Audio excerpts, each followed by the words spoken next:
안녕하세요. 따뜻한 복지사 따복이에요. 최근 보건복지부가 사회보장급여 적정성 확인을 위한 2025년 상반기 정기 확인 조사를 실시한다고 보도했어요.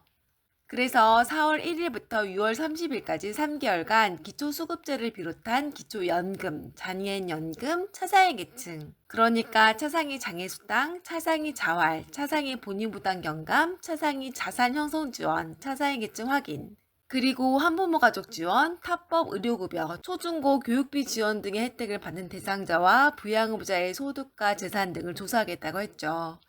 여기에 해당하는 가구가 1105만 가구나 될 정도이니까 굉장히 큰 작업인데요. 정부는 부적정 수급 차단과 적정 급여를 지급하기 위해 이렇게 하겠다고 해요. 조사 대상에 해당하는 분들은 어떤 걸 어떻게 조사하는지 궁금하실 텐데요. 오늘은 이에 대해 말씀드릴게요. 보건복지부는 기초수급자의 소득과 재산 등을 4월에서 6월에 한 번, 10월에서 12월에 한 번, 이렇게 1년에 2번 정기조사해요. 이 기간 이외에도 월별 조사를 하긴 하지만 정기조사 때 훨씬 더 많은 정보들을 확인하거든요. 예를 들어 일용 근로소득이나 퇴직금, 차량 가액 등은 월별 조사 때는 확인하지 않지만 이번 정기조사 때는 확인하죠.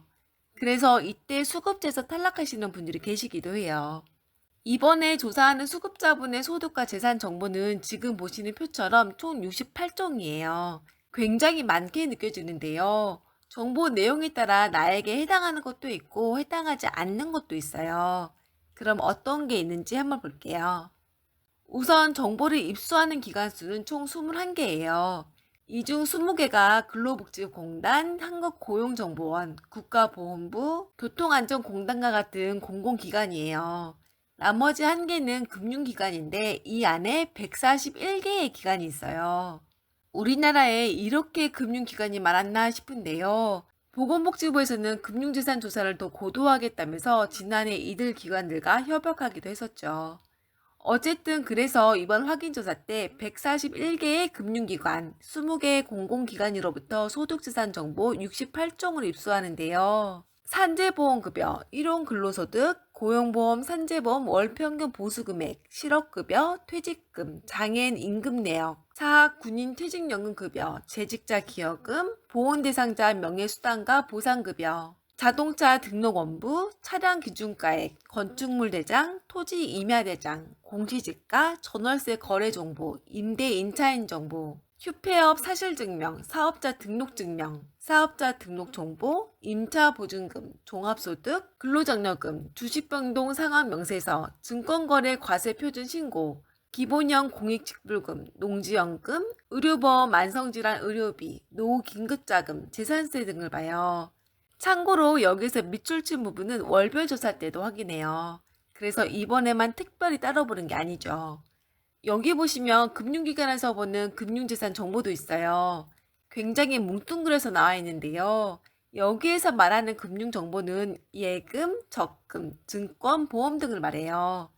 이 중 요구불 예금의 경우에는 3개월 이내 평균 잔액, 3개월 입금액 총액을 보고 저축성 예금은 예금 잔액이나 총납입액, 주식, 수익증권, 출자금, 출자지분, 부동산 시탁은 최종 시세가액, 채권, 수표 등은 액면가액, 연금저축은 정기적으로 지급된 금액이나 최종 잔액을 보고요.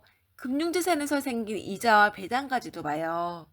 여기에서 많이 물어보시는 게 보험금과 이자, 통장 잔액, 통장 입금액, 주식, 코인, 페이인데요. 보험금의 경우에는 1년 이내 지급된 사고보험금 지급액을 봐요. 그런데 이 지급액은 계약자가 아니라 수익자 기준으로 봐요. 그래서 수익자가 누구로 되어 있는지 확인해 보시면 좋을 것 같아요. 이자의 경우에는 전년도 이자 소득에서 24만 원을 공제한 금액을 연소득으로 보고요. 통장 잔액은 3개월 평균을 보기 때문에 통장 잔액이 어느 한 달 잠깐 많았다고 해서 수급제에서 탈락하고 이러진 않아요. 통장 입금액의 경우에는 입금액 총액을 보는데요. 입금액이 많아도 그 돈을 병원비, 집 보증금 마련 등으로 썼다면 괜찮아요.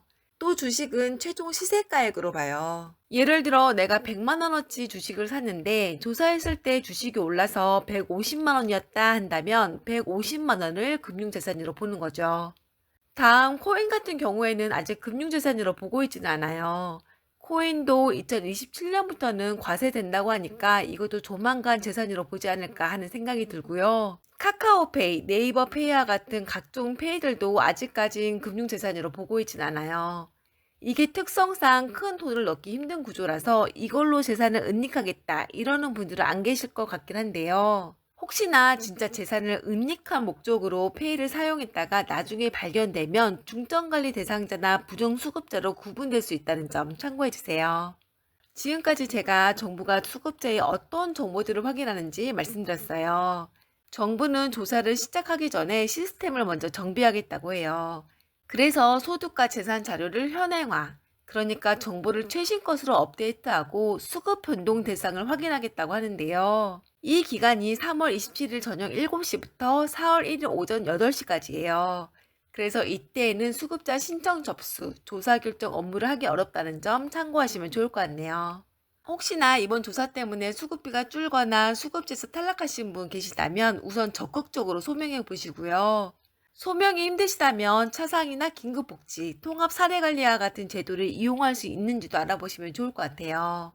참고로 차상위는 기준 중에서도 50% 이내의 수급자가 아닌 분이 대상이고 긴급복지 지원 제도의 경우에는 복지 사각지대가 대상이 될 수도 있거든요.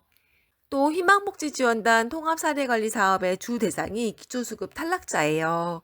그래서 이런 제도도 한번 알아보시면 좋을 것 같아요. 오늘 내용이 현재 사회보장제도를 이용하시는 분들에게 조금이나마 도움이 되었길 바라면서 오늘 영상은 여기까지 하고 다음 시간에 또 뵐게요. 너무나도 좋은 시간 보내세요.